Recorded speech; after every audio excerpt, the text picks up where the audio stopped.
Welcome to my channel. और आज हम इंटीग्रेशन के क्विक रिवीजन को डिस्कस करेंगे, ठीक है ना।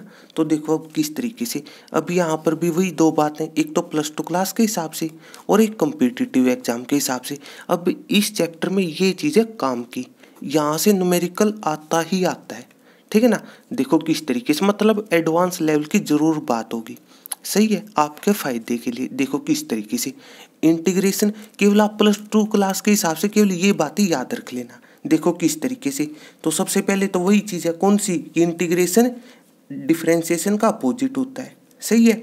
कह दो आप कि डायरेक्टली, ठीक है ना, एंटी डेरिवेटिव कह सकते हो। क्या कह सकते हो आप, एंटी डेरिवेटिव, सही है। या फिर कह दो प्रोसेस टू फाइंड आउट, मतलब इस केस में डिफरेंशिएशन गिवन होता है, ठीक है ना, फंक्शन निकालना होता है, सिंपल सी बात है। इस बात को समझने का तरीका। इसके बाद दूसरी चीज वही है, कौन सी, ये बताई थी आपको कि जो 1 से 28 रूल्स हैं वो याद रख लेना, सारी चीज़ें आसान लगेंगी। और लास्ट चॉइस, और वो है कुछ इस तरीके से, मतलब 7 टाइप्स बताई थी, सही है। तो देखो अब किस तरीके से, मतलब अब तक तो था, देखो अब ये चीज़ें वैसे भी डिस्कस हो चुके हैं पहले, जब आप जो इंटीग्रेशन की प्लेलिस्ट है वहाँ पर समय में चेक करोगे, सही है। लेकिन अब उन्हीं चीज़ों की बता देते हैं आपको एडवांस लेवल, सही। मतलब पता है क्या है, सिंपल सी बात है। देखो आप इंटीग्रेशन को ये सारी चीज़ भूल जाओ, मेन बात पता है क्या है, इंटीग्रेशन की सिर्फ वो मेन बात याद रख लेना, कौन सी, ये वाली। कोई उसको सब्स्टिट्यूशन मेथड से याद रखना चाहता वो देखो, वो आपके ऊपर है। या फिर कहो कि कौन किसका डिफरेंशिएशन है, बात खत्म, ठीक है ना। और जिसमें किसका होता है उसको पुट किया जाता है टी, सही है। केवल ये है सारा का सारा, ये कुछ भी नहीं है। अगर एक्चुअल में आप बात करना चाहते हो तो इस बात का मतलब पता है क्या हुआ, इस बात का ये मतलब है प्लस टू क्लास में चीज़ न्यूमेरिकल यहाँ से आता है और एडवांस लेवल में न्यूमेरिकल केवल यहाँ से आएगा। ये है मेन बात, मतलब नज़रिया सिर्फ वो आपको आगे लेकर के जाएगा, सही है। तो मतलब जब इंटीग्रेशन चैप्टर हमने सोल्व किया था वहाँ पर तो बिल्कुल बेसिक की बात हुई थी, अब आपको स्पेशल बनाने की बात कर लेते हैं। मतलब एडवांस किस तरीके से आपने सोचना है, मतलब देखो केवल नज़रिया ही आगे लेकर के जाएगा। या फिर को पॉजिटिव थिंकिंग, मतलब कोई भी फॉर्मूला लिखें वहीं पर। चलो एक और काम की बात बता देते हैं आपको, आपके फायदे के लिए। एक तो केवल इस बारे में सोच लेना, और दूसरी इंटीग्रेशन तंग कहाँ पर करता है, या फिर आप कहो कि डिफ़िकल्टी कहाँ पर क्रिएट करेगा। डिफ़िकल्टी कहो या फिर हार्डनेस कहो, वो आपके ऊपर है, ठीक है ना। मतलब डेनोमिनेटर में ये चीज़ याद रख लो, मतलब नीचे कोई भी फंक्शन हो वही चीज़ हमें तंग करेगी इंटीग्रेशन के अंदर, ऊपर वाली चीज़ नहीं कभी तंग करती। मेन बात है ये इंटीग्रेशन की, और यहीं से क्रिएटिविटी शुरू हो जाएगी, सही है। 2 पॉइंट तो याद रख लेना, काम चल जाएगा बस। तो इस तरीके से, सही है। तो अब इसके बाद एक और काम की बात यहीं पर, ठीक है ना, मतलब डेली लाइफ के हिसाब से क्रिएटिविटी कह सकते हो आप। देखो किस तरीके से, या फिर यहाँ पर को देखो इंटीग्रेशन में प्लस टू में तो केवल ये सोच लेना, जब एडवांस लेवल के कोई भी कम्पिटिटिव एग्जाम हो, ठीक है ना, वहाँ पर थोड़ा सोचना स्पेशल। प्लस टू क्लास में क्या होता है, एक बात बताई थी, कौन सी, कि इंटीग्रेशन के एक से ज़्यादा आंसर हो सकते हैं। देखो ये बात डिस्कस हो चुकी है आपके साथ। इस बात का मतलब पता है क्या है, इस बात का मतलब ये हुआ, ठीक है ना, कौन सी, जो भी मतलब कोई फॉर्मूला याद आ रहा है आपको एंटी डेरिवेटिव का, या फिर 1 to 28 रूल, या फिर कोई टाइप पे नजर आ रही है, सही है, उनमें से कोई भी चीज़ अप्लाई करो, आंसर निकाल दो, सही है, ठीक है ना। कैलकुलेशन का ध्यान रख लेना, आपका आंसर सही है। ये तो प्लस टू क्लास की बात।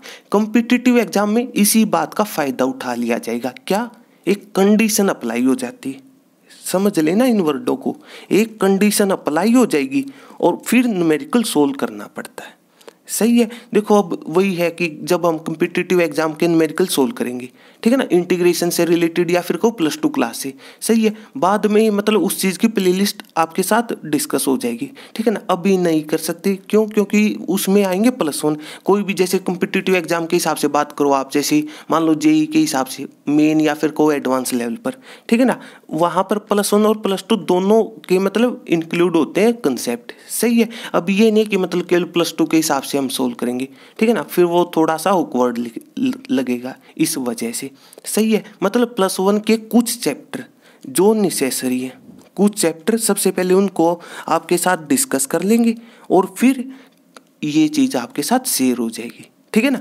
मेन बात पता है क्या है कि कोई भी न्यूमेरिकल हो ये तो सब बता सकते हैं, लेकिन मेन बात है ये चीज़ कि चॉइस कितनी है। मतलब देखो अब वही बात है कि कौन किस तरीके से सोचेगा। हम ट्राई करेंगे कि सभी स्टूडेंट्स की तरह सोच सकें, ठीक है ना, ताकि आपके पास ऑप्शंस बन जाएं। बस यही मेन बात है, वो ऑप्शन बनाने वाली अपने आप चूज कर लेना, बात खत्म। ये है सिंपल सी चीज़, सही है। अब देखो केवल ये चीज़, अब थोड़ी सी इनके डिटेल में भी बात कर लेते हैं, सही है। तो देखो किस तरीके से एंटी डेरिवेटिव का मतलब है क्या, सिंपली कोई भी फॉर्मूला लिख लो। देखो किस तरीके से, तो जैसे समझने के लिए, ठीक है ना, चलो आप नॉर्मली हम जब पावर रूल की बात होती है इंटीग्रेशन वाले को समझते हैं, वो आपकी चॉइस है। चलो अब की बार क्या करें, जो पावर रूल है किसका, डिफ्रेंशिएशन वाला, ठीक है ना। डिफ्रेंशिएशन का ये सिंबल और x की पावर n, तो क्या बताया था पावर रूल डिफ्रेंशिएशन का कि पावर आगे आ जाएगी, सही है। पावर में से एक कम कर देना, ये लाइन याद रख लेना, सारी चीज़ें आसान लगेंगी। और इनटू में बेस का भी होगा, विद रिस्पेक्ट टू x है तो इसलिए 1, सही है, ठीक है ना। तो इस तरीके से अब यहीं पर इंटीग्रेशन में क्या हो जाएगा, ये रिजल्ट गिवन होगा, समझने के लिए ये निकालना होता है। तो इस बात का मतलब पता क्या हुआ, इस बात का ये मतलब हुआ कि इंटीग्रेशन निकालना आपने किसका, मान लो चलो इसी का मान लो, आप इसी चीज़ का मान लो, सही है, इस तरीके से। तो और विद रिस्पेक्ट टू, देखो वही चीज़ समझने के लिए ये राइट हैंड साइड में मल्टीप्लाई का काम कर देगा। मेन बात है ये इंटीग्रेशन का जो सिंबल है वो विद रिस्पेक्ट टू मतलब इनटू में लिखा जाएगा, जिसके रिस्पेक्ट में आपने इंटीग्रेशन करना है, सही है। ये बेसिक बातें होती है और कुछ भी नहीं। तो किसके बराबर हो जाएगा, कह दो ये रिजल्ट है किसका, इसका, तो मतलब फंक्शन क्या, मतलब इसका इंटीग्रेशन ये आ जाएगा, बात खत्म, सही बात है। यहाँ तक थोड़ा सोचो आप। अब इंटीग्रेशन के पावर रूल को क्या बताया था, देखो डिफरेंशिएशन के पावर रूल को इसी तरीके से एक लाइन बताई थी, कौन सी, अभी डिस्कस हुई आपके साथ कि पावर आगे पावर में से कम और इनटू में बेस का कर देना, सही है। इसी तरीके से इंटीग्रेशन की नहीं पावर रूल की एक लाइन बताई थी, कौन सी, जैसे देखो ये तो है कांस्टेंट, इसका नहीं होगा इसका होगा। ये बात कैसे पता चली, इस वर्ड को देख करके, मतलब जिसके भी रिस्पेक्ट में आपने करना है, सही है। इंटीग्रेशन तो x की, तो मतलब पावर रूल कर दो अप्लाई। क्या बताया था इंटीग्रेशन का पावर रूल, हमने क्या बताया था कि पावर में एक जोड़ देना, जो भी पहले पावर है उसमें एक ऐड कर दो, सही बात है। और डिवाइड में क्या कर दो, डिवाइड में टोटल पावर, मतलब ये चीज़ लिख दो। तो इस बात का ये मतलब हुआ यहाँ पर समझने के लिए, सही है। तो इस तरीके से अब समझ जाओ, यहीं पर पावर में 1 से 1 कैंसिल, और जब सोल्व करोगे मतलब n इंटू एक्स की पावर है, नीचे केवल n बचेगा, तो वो मतलब मल्टीप्लाई में ये चीज़ हट चुकी होगी, इस बात का ये मतलब था। फिर कैंसिल होंगे, शुरू में नहीं हो, डायरेक्ट कैंसिल मत कर देना आप, मतलब 2 स्टेप है यहाँ पर समझने के लिए, सही है। तो वही है ना x की पावर n, बात खत्म।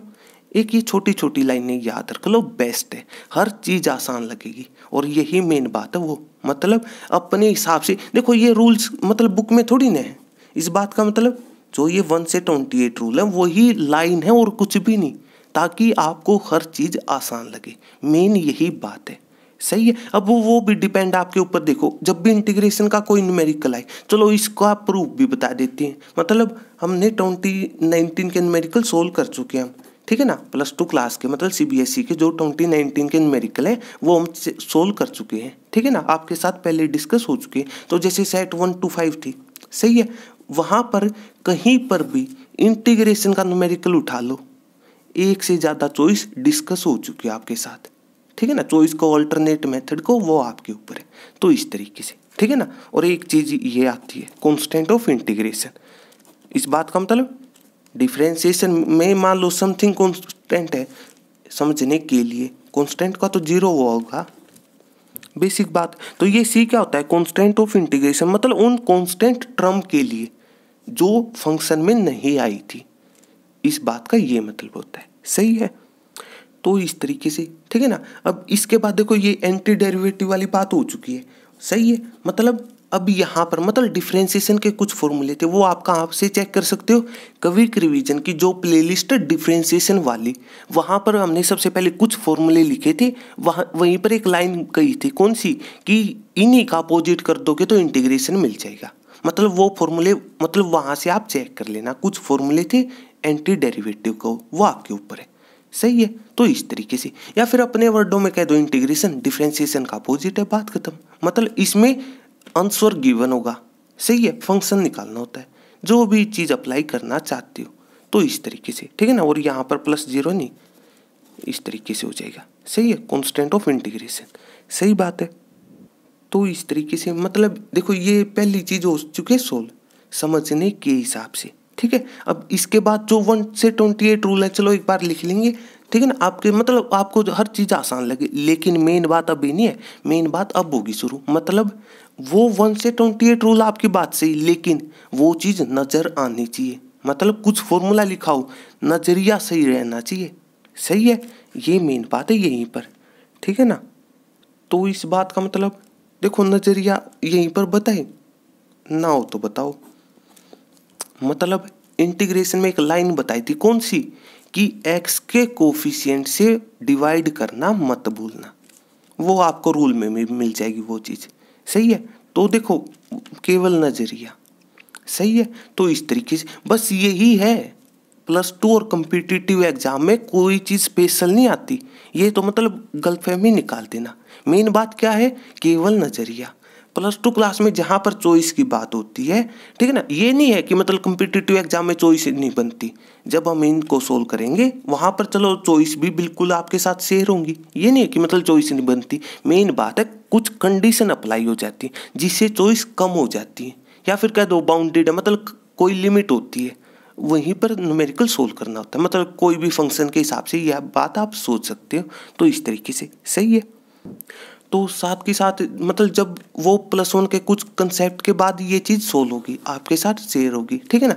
तो इस तरीके, लेकिन इतना ज़रूर है, मतलब किसी को कोई भी डाउट हो किसी भी न्यूमेरिकल में से, कोई भी कंसेप्ट हो कहीं से भी, कोई ग्रेजुएशन लेवल जो भी जहाँ से भी कोई भी कंसेप्ट हो, ठीक है ना, वो आप कमेंट कर देना। मतलब 1-2 दिन के अंदर, ठीक है ना, जो नेक्स्ट 1 to 2 डेज है, तब हम आपको मतलब वो सारी चीज़ें आपके साथ शेयर हो जाएंगी। मतलब क्या क्या आप अल्टरनेट सोच सकते हो उस न्यूमेरिकल को सोल्व करने के लिए।